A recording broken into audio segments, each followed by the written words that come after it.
বন্ধুরা, power of education চ্যানেলে তোমাদের সকলকে স্বাগত জানাই। আজকে নল আর চৌগাছের উপর একটু ডিফিকাল্ট টাইপের অঙ্ক আমি ট্রাই করে দেখাবো, তোমাদের চেষ্টা করব বোঝানোর। 4টে অঙ্ক করাবো, বেশি নয়। যেমন প্রথম অঙ্কটা আমরা দেখি। এ নল বি নলের 4 গুণ ক্ষমতা সম্পন্ন এ নল 15 মিনিটে একটি চৌবাচ্চা জলপূর্ণ করতে পারে। একত্রে ওই দুটি নল দিয়ে চৌবাচ্চাটি জলপূর্ণ করতে কত সময় লাগবে? এ ধরনের অঙ্ক থাকে। প্রথমত এ নল বি নলের যত গুণ, এ নল এত মিনিটে এই অঙ্কটাও থাকতে পারে, বা বি নল এত মিনিটে পারে, তাহলে একই অঙ্ক থাকতে পারে। মানে প্রথম নলটা পারে দিয়ে থাকলে একরকম ফর্মুলা হবে, দ্বিতীয় নলটা কত মিনিটে পারে দিয়ে যদি থাকে তাহলে আরেক রকম ফর্মুলা হবে। প্রথমত আমি ফর্মুলা দুটো তোমাদের লিখিয়ে দিই। যদি বলে যে এ নল বি নলের এত গুণ ক্ষমতা সম্পন্ন একটা দিয়েছে সামথিং, এখানে এত গুণ ক্ষমতা সম্পন্ন এ নলটার সম্পর্কে, মানে এ নল কত মিনিটে পারে দিয়ে দিয়েছে, তখন ফর্মুলাটা আমার কি হবে? এ নল যখন পারে দিয়ে দিয়েছে তখন হবে n into n plus 1 into x, যেখানে এক্সটা হচ্ছে এ নল কত মিনিটে পারে সেই মিনিট, আর এনটা এখানে হয়ে যাচ্ছে ক্ষমতা। তাহলে এই অঙ্কটাই যে দিয়েছে, তাহলে ক্ষমতা প্রথম অঙ্কটাই দিয়েছে ক্ষমতা, তাহলে 4 গুণ, আর এ নল পারে 15 মিনিটে। ফর্মুলাটাই আমি পুট করছি। তাহলে 4/4 প্লাস 1, আর এখানে ইন্টু হচ্ছে 15 মিনিটে পারে এ নল 15, তাহলে এটা হচ্ছে 5 দিয়ে এটাকে কাটলে হচ্ছে 3, এটা তো হচ্ছে 5 হয়ে যাচ্ছে, যোগ করে 5 দিয়ে এটাকে কাটলে 3, 3 4 হচ্ছে 12, তাহলে উত্তর হয়ে গেল 12 মিনিট। তাহলে একত্রে ওই দুটি নল, এইটা ছিল দেখো, একত্রে ওই দুটি নল দিয়ে চৌবাচ্চাটি জলপূর্ণ করতে কত সময় লাগবে? অপশন হবে বি, 12 মিনিট।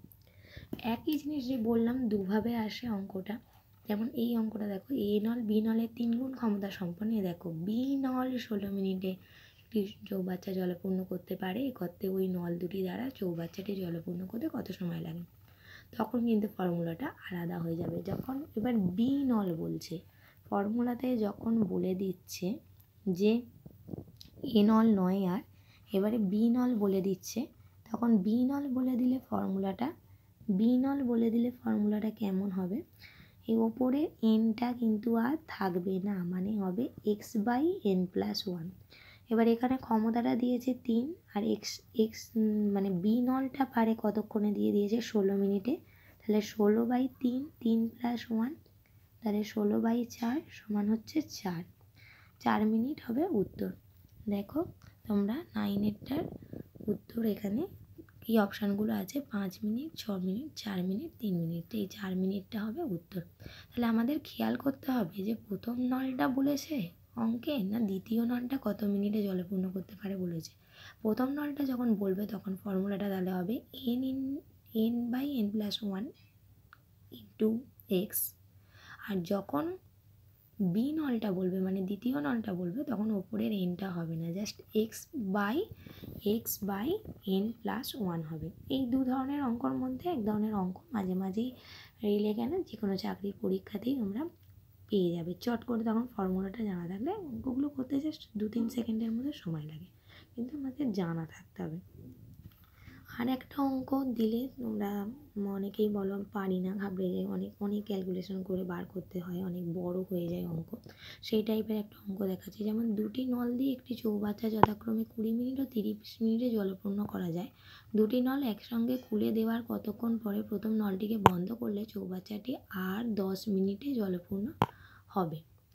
এই অঙ্কটা তোমাদের ধরো আমি এবার এইচটি দিলাম, ঠিক এই একই ধরনের অঙ্ক আগে আমি আর একটা করাই, 10-এর অঙ্কটা আগে করাই। দুটি নল পি ও কিউ একটি চৌবাচ্চা যথাক্রমে 12 মিনিট ও 15 মিনিটে পূর্ণ করে। দুটি নল একসঙ্গে খুলে দেওয়া হয়, কিন্তু 3 মিনিট পর প্রথমটি বন্ধ করে দেওয়া হয়, আর কত সময় পর চৌবাচ্চাটি পূর্ণ করে? তাহলে ধরে নিই যদি আমি একটা ফর্মুলা লিখব যে টি সেকেন্ডে এটা পূর্ণ করে, তাহলে তখন আমি কিভাবে লিখব? যে এবার এখানেও দুটো ব্যাপার আছে, একটা আছে প্রথম নল আর একটা আছে দ্বিতীয় নল। প্রথম নলটা বন্ধ করে দিয়েও আমাকে জানতে পারে, আবার দ্বিতীয় নলটা বন্ধ করে দিয়েও আমাকে জানতে পারে। এইবার তোমরা একটা ফর্মুলাটার ক্ষেত্রে মনে রাখবে, যে নলটা বন্ধ করে দেবে সেটাকে আমি আগে লিখব। তাহলে এখানে কোন নলটা বন্ধ করে দিয়েছে বলো 10-এর অঙ্কটে?